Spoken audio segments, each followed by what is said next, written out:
Livro O Colar de Buda, capítulo 17. A ciência da meditação. O vazio é muito difícil de explicar porque é indefinível e indescritível. O vazio não pode ser descrito ou expresso em palavras humanas, devido a que os distintos idiomas que existem sobre a Terra só podem designar coisas e sentimentos existentes. Não é nenhum exagero afirmar que as linguagens humanas não são adequadas para expressar as coisas e os sentimentos não existentes, e não obstante, tremendamente reais. Tratar de definir o vazio iluminador dentro dos limites terrenos de uma língua limitada pelas formas da existência é tontice e equivocação. É necessário conhecer, experimentar em forma vivente o aspecto iluminado da consciência. É urgente sentir e experimentar o aspecto vazio da mente. Existem dois tipos de iluminação. A primeira pode chamar-se água morta, porque tem ataduras.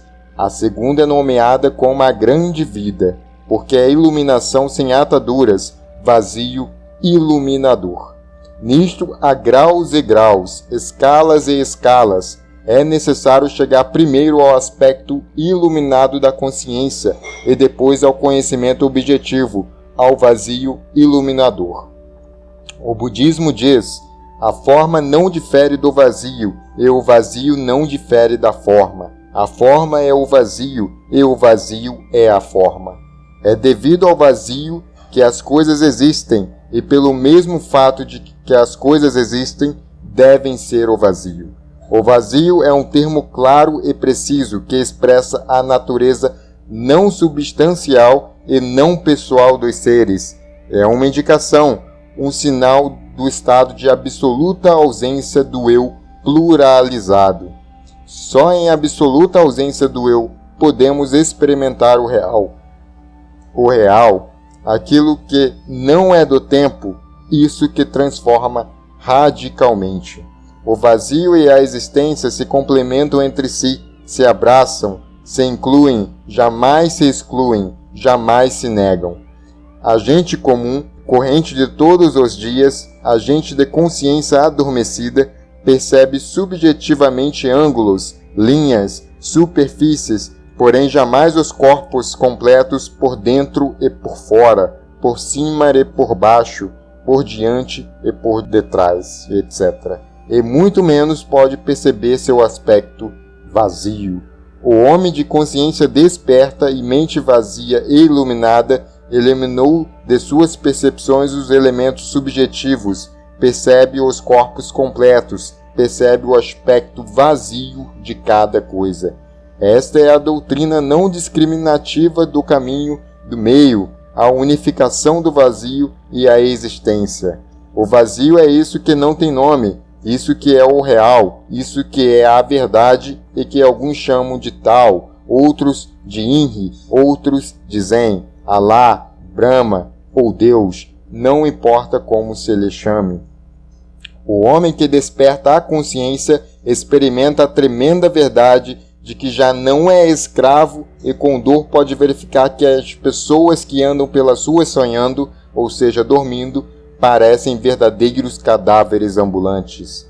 Quando este despertar da consciência se faz contínuo mediante a íntima recordação de si mesmo, de momento em momento, se chega então à consciência objetiva, à consciência pura, ao aspecto vazio da mente. A consciência iluminada é fundamental para experimentar o real e reduzir o eu pluralizado à poeira cósmica. Porém, este estado está às bordas do samsara, o mundo doloroso em que vivemos. Quando se chegou ao estado de consciência desperta, se deu um formidável passo, porém o iniciado continua, infelizmente, ofuscado pela ideia monista, é incapaz de romper todos esses sutis fios que o conectam a certas coisas, a certos afetos de tipo prejudicial, não chegou a outra margem. Quando o iniciado desata os vínculos que, de uma ou de outra forma, atam-no à consciência iluminada, chega então à perfeita iluminação, ao vazio iluminador, livre e inteiramente insubstancial. chega ao centro mesmo da mente, chega ao vazio iluminador, ao conhecimento objetivo. É algo tremendamente difícil, porém não impossível. Todo gnóstico pode lográ-lo trabalhando sobre si mesmo. O vazio não é o nada, o vazio é a vida livre em seu movimento.